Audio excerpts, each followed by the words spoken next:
എപ്പോഴും നമ്മൾ ശ്രദ്ധിക്കേണ്ട കാര്യം, ഇത്തിരി അനുഗ്രഹം ഇത്തിരി നീണ്ടു പോയാലും, മകളുടെ കല്യാണമായാലും വീട് വിൽക്കുന്നതായാലും സ്ഥലം വാങ്ങിക്കുന്നതായാലും അല്പം നീണ്ടു പോയാലും എൻ്റെ മക്കൾ എന്ത് ചെയ്യണമെന്നറിയാം? ഉടനെ കരുണയ്ക്ക് വേണ്ടി പ്രാർത്ഥിക്കണം. കരുണ കൊന്തയിലല്ല, ദൈവത്തിൻ്റെ അനുകമ്പ ഉണ്ടാകാൻ വേണ്ടി പ്രാർത്ഥിക്കണം. അനുകമ്പ ഉണ്ടാകണമെങ്കിൽ കാര്യങ്ങൾ എളുപ്പമാകും. എന്തെങ്കിലും കാര്യത്തിൽ ഉദ്യോഗമോ ജോലിയോ വീടോ സമാധാനമോ ഭർത്താവിൻ്റെ മദ്യപാനമോ, ഇപ്പോൾ ഒരു സാക്ഷ്യം കേട്ടില്ലേ നിങ്ങളാ? 22 വർഷമായിട്ട് മദ്യപിക്കുന്ന ആ മകൻ ഒറ്റ ഉടമ്പടി ചെയ്തപ്പോൾ അവന് തീർച്ചയായിട്ടും ഉടമ്പടി ചെയ്തിരിക്കണം മദ്യപാനം മാറ്റാനല്ല. ജോലി 52 വയസ്സുള്ള ആളിന് ജോലി കിട്ടാൻ വേണ്ടി ചെയ്ത കാര്യമാണതല്ലേ? നിങ്ങൾ കേട്ടില്ല ആ സാക്ഷ്യം? 52 വയസ്സുള്ള ആളിന് ഏജ് ഓവർ ആയത് കാരണം ജോലി കിട്ടാൻ ബുദ്ധിമുട്ടായത് കൊണ്ട് അമ്മയെടുത്ത് നിന്ന് ഉടമ്പടി ചെയ്തിരിക്കുന്നതാണ്. അമ്മയുടെ ആൾക്കാരെ കയറിയപ്പോൾ എന്ത് പറ്റി? അമ്മ മദ്യപാനം എടുത്ത് മാറ്റി. കാര്യം അമ്മയ്ക്കറിയാം അവനായിട്ട് സ്വന്തമായിട്ട് അവനത് നിർത്താൻ ബുദ്ധിമുട്ടായിരിക്കുമെന്ന്. നീ വിശ്വാസത്തോടെ കർത്താവിൻ്റെ തിരുസന്നിധിയിൽ എത്തുമ്പോൾ എത്ര അനുഗ്രഹമാണ് അഡീഷണൽ ഗ്രേസായിട്ട് വരണത്. ഇതെല്ലാം കോംപ്ലിമെൻ്റ് അല്ലേ? ഇങ്ങനെ എത്ര കോംപ്ലിമെൻ്റ് കിട്ടാനുള്ളതാണ് നമ്മൾ. അപ്പോൾ നമ്മളെന്താ ചെയ്യേണ്ടത്? എന്തെങ്കിലും ഒരു സംഭവം താമസിച്ചാൽ ഉടനെ നീ കിറിവിക്കുകയും പ്രാർത്ഥന മുടക്കുകയും പ്രാർത്ഥന ഉഴപ്പുകയും. അപ്പോൾ അച്ഛനെ സംബന്ധിച്ചിടത്തോളം ആണെങ്കിൽ പ്രാർത്ഥന ഉഴപ്പി ഞങ്ങൾക്ക് ഇപ്പോൾ പ്രാർത്ഥിക്കണം. നിങ്ങൾക്കറിയാമല്ലോ, ഉടമ്പടി പ്രാർത്ഥന എന്ന് പറഞ്ഞ് പ്രാർത്ഥിക്കത്തില്ലേ? ഇപ്പോൾ പ്രാർത്ഥിച്ചില്ലേ ഉടമ്പടി പ്രാർത്ഥന? എന്താ പ്രാർത്ഥിക്കണത്? പ്രത്യക്ഷീകരണ പ്രാർത്ഥന അല്ല ഉടമ്പടി പ്രാർത്ഥന. ഉടമ്പടി പ്രാർത്ഥന എന്ന് പ്രാർത്ഥിക്കുന്നത് എന്താണ്? കർത്താവ്, ഞങ്ങൾ ഉടമ്പടി അങ്ങയുടെ തിരുസന്നിധി ചെയ്ത ഉടമ്പടി പാലിക്കുവാൻ ഞങ്ങൾക്ക് ശക്തി തരണമേ എന്ന ഉടമ്പടി. എന്താ? വിശ്വസ്തതയുടെ പ്രാർത്ഥനയാണ്. എന്തിനാണ് ശക്തി തരണമെന്ന് പറയണത്? ചില സമയത്ത് ഏതെങ്കിലും കാരണവശാൽ ഉടമ്പടി വിഷയങ്ങൾ നിങ്ങൾ പറയുന്ന സമയത്ത് നടക്കാൻ സാധ്യതയില്ലാത്തതുണ്ടാകും. നിങ്ങൾ പറയുന്ന സമയത്ത് ചില സമയത്ത് ചില കാര്യങ്ങൾ നടക്കത്തില്ല. കാര്യം നടന്നാൽ നിങ്ങൾക്ക് തന്നെ അത് കേടായിരിക്കും. ഇപ്പം ഞാൻ ഈ ഷാലോമിൽ ശുശ്രൂഷ കിട്ടാൻ വേണ്ടി ഞാൻ ആരോടും പറഞ്ഞിട്ടില്ല, ഈശോനോട് പറഞ്ഞിട്ടുണ്ട്. ഈശോനെ, എനിക്ക് എൻ്റെ പരിമിതമായ ആരോഗ്യത്തിൽ ലോകം മുഴുവൻ സുവിശേഷ പ്രസംഗം നടത്താനൊന്നും പറ്റത്തില്ല, അത് നിനക്കറിയാവുന്ന കാര്യമാണ്. അപ്പോൾ അതേസമയം തന്നെ അങ്ങേ അറിയാത്തവരെ അറിയിക്കുകയും അറിഞ്ഞവരെ ആഴപ്പെടുത്തുകയും ചെയ്യാൻ അങ്ങ് എനിക്ക് തന്നിട്ടുള്ള അവസരങ്ങളെ നീ പ്രയോജനപ്പെടുത്തണം. അത് ഞാൻ പണ്ട് മുതലേ പറഞ്ഞിട്ടുള്ളതാണ്. പക്ഷെ അന്നൊന്നും ഷാലോമിൽ ശുശ്രൂഷ വന്നില്ലല്ലോ. ഇപ്പം എന്നാ വന്നത്? ഇപ്പോഴാണ് വന്നിരിക്കുന്നത്. ഉടമ്പടി വന്നപ്പോൾ ഷാലോമിൻ്റെ പരസ്യം തന്നെ ഉടമ്പടി പ്രാർത്ഥനയെന്ന് പറഞ്ഞാൽ തുടങ്ങണത്. അവരുടെ ടി വിയിലിട്ടിരിക്കുന്ന പരസ്യം എന്താ?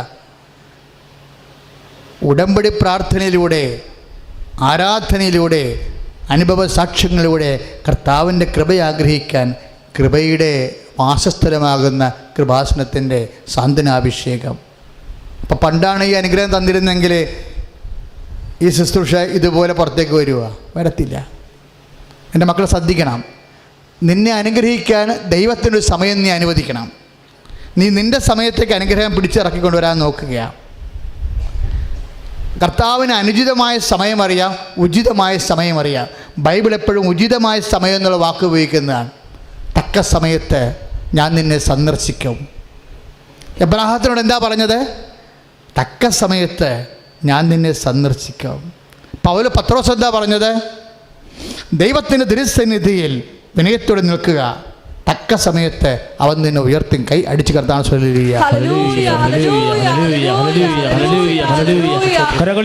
സ്തുതിക്കട്ടെ. ഹല്ലേലൂയ.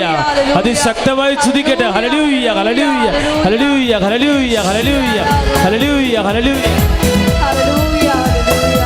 ഹല്ലേലൂയ. കരങ്ങൾ ഉയർത്തിക്കൊണ്ട് സ്തുതിക്കട്ടെ, ശക്തമായി സ്തുതിക്കട്ടെ, അഭിഷേകത്തോടെ സ്തുതിക്കട്ടെ. ഹല്ലേലൂയ, ഹല്ലേലൂയ, ഹല്ലേലൂയ, ഹല്ലേലൂയ, ഹല്ലേലൂയ.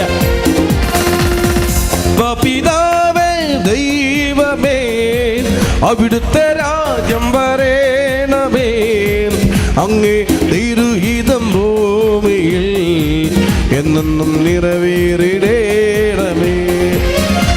പിതാവേ ദൈവമേ, അവിടുത്തെ രാജ്യം വരേണമേ, അങ്ങേ തിരുഹിതം ഭൂമിയിൽ എന്നെന്നും നിറവേറിടേണമേ.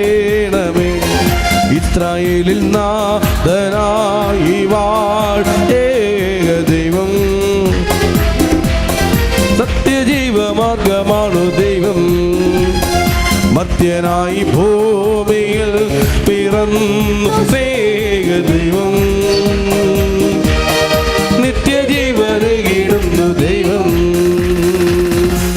പരിശുദ്ധ പരമദിവ്യകാരുണ്യത്തിന് നേരവും ആരാധനയും സ്തുതിയും പുകഴ്ചയും ഉണ്ടായിരിക്കട്ടെ. അപ്പം ചില വിഷയങ്ങൾക്ക് എൻ്റെ മക്കൾ പെട്ടെന്ന് ഡിസ്പാകരുത്, ദൈവത്തോട് വാഗ്വാദം നടത്തരുത്, കർത്താവിന് വേണ്ടി ശാന്തതയോടെ കാത്തിരിക്കണം. പക്ഷെ കാത്തിരിക്കുന്ന കാലത്ത് എന്ത് ചെയ്യണമെന്ന് അച്ഛൻ പറഞ്ഞത്, നിങ്ങൾ ദൈവത്തിൻ്റെ അനുകമ്പ പിടിച്ചു പറ്റാൻ വേണ്ടി ജീവിതം പുനഃക്രമീകരിക്കണം. കാര്യം ദൈവത്തിൻ്റെ അനുകമ്പ എന്ന് പറയുമ്പോൾ പ്രത്യേകിച്ച് ഉടമ്പടിയുടെ സ്പിരിറ്റ് തന്നെ അതാണ്. ഇപ്പോൾ മത്തായി 14:14 അപ്പം വർദ്ധിപ്പിക്കുന്നതിന് മുമ്പ് ഈശോ എന്താ പറയണത്? ഈ ജനക്കൂട്ടത്തെ കണ്ടപ്പോൾ എനിക്ക് അനുകമ്പ തോന്നുന്നു. യോഹന്നാൻ എന്താ പറയണത്? യോഹന്നാൻ എന്താ പറയണത്? എന്ത് ചെയ്യണമെന്ന് അവന് മുൻകൂട്ടി അറിയാമായിരുന്നെന്ന്. രണ്ടും അപ്പം വർദ്ധിപ്പിക്കേണ്ട കേസാണേ, രണ്ടും അപ്പം വർദ്ധിപ്പിക്കേണ്ട കേസാണ്. മത്തായി 14:14, യോഹന്നാൻ 6:6. യോഹന്നാൻ 6:6 ആദ്യത്തെ അപ്പം വർദ്ധിപ്പിക്കലേ, മത്തായി 14:14 രണ്ടാമത്തെ അപ്പം വർദ്ധിപ്പിക്കലേ. അത് രണ്ടും ഒന്നാണെന്ന് ബൈബിൾ പണ്ഡിതന്മാർ പറയുന്നുണ്ട്.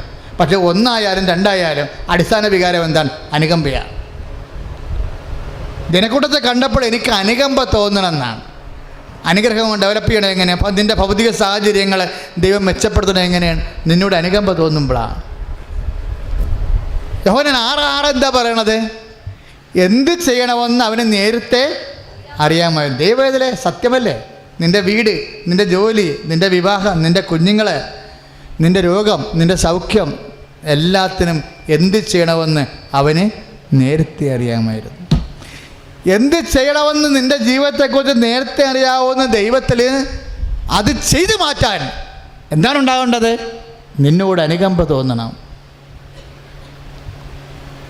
അതുകൊണ്ട് അനുകമ്പ ദൈവത്തിൻ്റെ ഒരു ആകർഷണമാണ്. അനുകമ്പ ദൈവത്തിന് പല കാര്യങ്ങൾ കൊണ്ട് അനുകമ്പ ഉണ്ടാകും. അവൻ മനസ്സലിഞ്ഞ് അവനോട് പറഞ്ഞു, അവളോട് പറഞ്ഞു, മകളെ ധൈര്യമായിരിക്കുക, നിൻ്റെ രോഗത്തിൽ നിന്ന് നീ വിമുക്തയായിരിക്കുന്നു. അവളുടെ വിശ്വാസം കണ്ടാണ് മനസ്സലിഞ്ഞത്.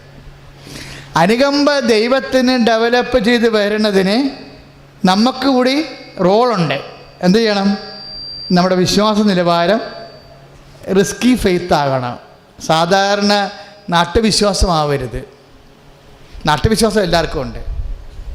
അപ്പൻ്റെ നിന്ന് കിട്ടിയ വിശ്വാസം, കുടുംബത്തിൽ നിന്ന് കിട്ടിയ വിശ്വാസം, കുടുംബത്തിൽ നിന്ന് കിട്ടാത്ത വിശ്വാസം നീ എങ്ങനെ എപ്പോഴും കാണിക്കാൻ പരിശുദ്ധാത്മ നിന്നെ സഹായിച്ചാൽ എൻ്റെ ദൈവവേദന നീ ദൈവത്തിനെ അറിയും. കൈ അടിച്ച് കിടത്താണ്.